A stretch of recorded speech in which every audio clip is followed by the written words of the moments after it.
Bismillahirrahmanirrahim. Assalamualaikum warahmatullahi wabarakatuh. Alhamdulillahirrabbilalamin. Segala puji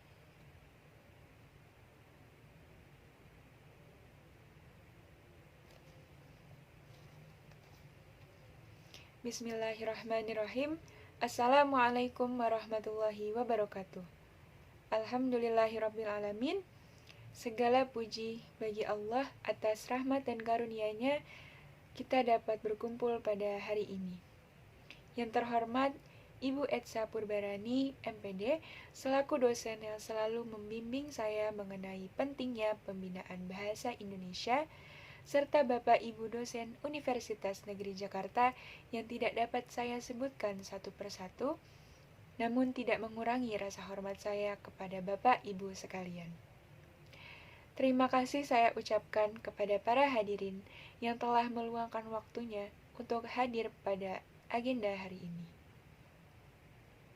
Saya selaku Duta Pendidikan Dasar tahun 2022 izin memperkenalkan diri.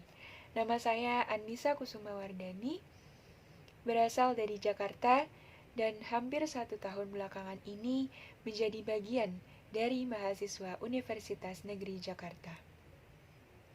Tahun 2003 menjadi tahun kelahiran saya, di mana pada tahun ini saya berumur 19 tahun. Hidup selama 19 tahun memberikan saya beragam pengalaman dalam segala aspek, salah satunya dalam penggunaan bahasa Indonesia. Seiring dengan terjadinya globalisasi, bahasa Indonesia memiliki banyak pengembangan dan banyak muncul kosakata baru yang dapat menggambarkan suatu situasi ataupun perasaan. Salah satu pengembangannya yaitu kata yang awalnya diadopsi dari bahasa lain sekarang memiliki istilahnya sendiri dalam bahasa Indonesia. Umumnya, kosakata baru ini berkaitan dengan adanya teknologi informasi yang telah memberikan kemudahan untuk memenuhi kebutuhan manusia. Seperti halnya pada kata gadget yang kata bahasa Indonesianya menjadi gawai. Selanjutnya ada kata netizen yang bahasa Indonesianya menjadi warganet. Terdapat kata online yang menjadi daring. Ada kata offline yang menjadi luring dan sebagainya. Fenomena ini dapat dikatakan sebagai salah satu dampak dari adanya globalisasi. Globalisasi sendiri memiliki makna sebagai proses penyebaran kebiasaan-kebiasaan mendunia, yang pada prinsipnya mengacu pada perkembangan dalam teknologi, komunikasi, dan informasi secara cepat. Perkembangan ini memiliki dampak positif dan juga dampak negatif tentunya. Dampak positifnya yaitu komunikasi menjadi lebih canggih, dapat memperoleh informasi dengan mudah, serta transportasi yang semakin canggih dan cepat. Sedangkan dampak negatifnya yaitu mudahnya masuk kebudayaan barat, lunturnya nilai-nilai kebudayaan, dan lain-lain. Penggunaan bahasa Indonesia juga menjadi salah satu yang terkena dampak dari globalisasi. Bahasa Indonesia menjadi pemersatu bangsa dan menjadi identitas bangsa Indonesia. Jika terjadi pertemuan antara dua kelompok atau individu yang berbeda asalnya, maka bahasa Indonesialah yang akan menjadi jembatan untuk mereka berkomunikasi. Saat ini, generasi muda banyak menggunakan bahasa yang tidak baku ataupun penggunaan bahasa Indonesia yang dicampur dengan bahasa asing. Dengan begitu, bahasa persatuan yang sesuai dengan kaidahnya kemungkinan besar lama-lama akan tergeser. Penggunaan bahasa yang tidak baku ini sulit untuk dihindari, tetapi harus diberikan pengertian dan penanaman rasa cinta kepada bahasa pemersatu kita, bahasa Indonesia. Selain itu, perlu diberikan aturan.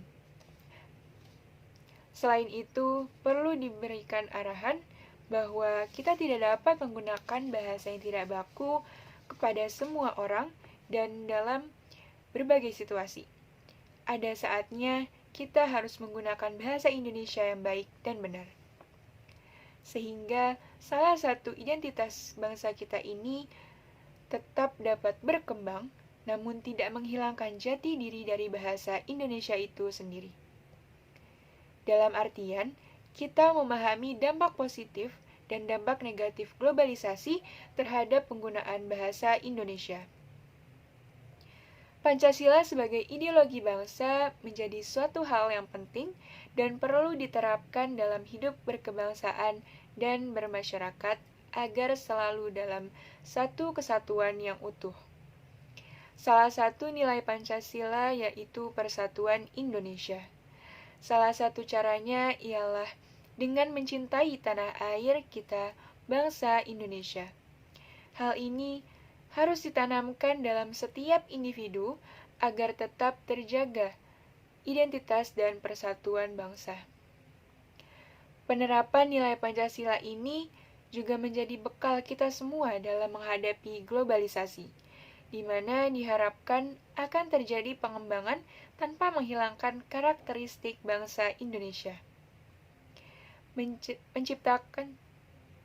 Menciptakan kecintaan kepada bangsa Indonesia melalui lingkungan yang nyaman dan aman di sekolah menjadi salah satu kunci agar karakteristik bangsa tetap terjaga. Hal ini dapat terjadi karena sebagian besar waktu yang dihabiskan generasi muda serta sebagian besar interaksi sosial terjadi di sekolah.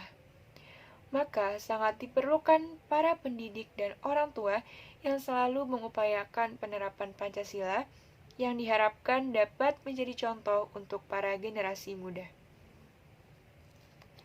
Penanaman untuk menerapkan Pancasila juga dapat dilakukan dengan adanya Tunas Pancasila, yang akan memberikan pengaruh baik kepada teman-teman sebayanya untuk mengajak menerapkan nilai-nilai Pancasila dalam kehidupan. Dengan adanya pembimbingan, maka diharapkan program ini dapat menciptakan generasi muda yang lebih matang dan memiliki karakter yang baik hingga di masa depan nanti. Saya harap semua pihak, baik pemerintah dan masyarakat Indonesia, dapat bekerja sama dengan baik dan sama-sama membangun bangsa ini agar semakin maju. Demikianlah pidato dari saya selaku Duta Pendidikan Dasar tahun 2022. Mohon maaf atas kesalahan ataupun terdapat kata-kata yang kurang berkenan di hati para hadirin. Jangan lengah dengan globalisasi, kita jaga bahasa Indonesia. Wassalamualaikum warahmatullahi wabarakatuh.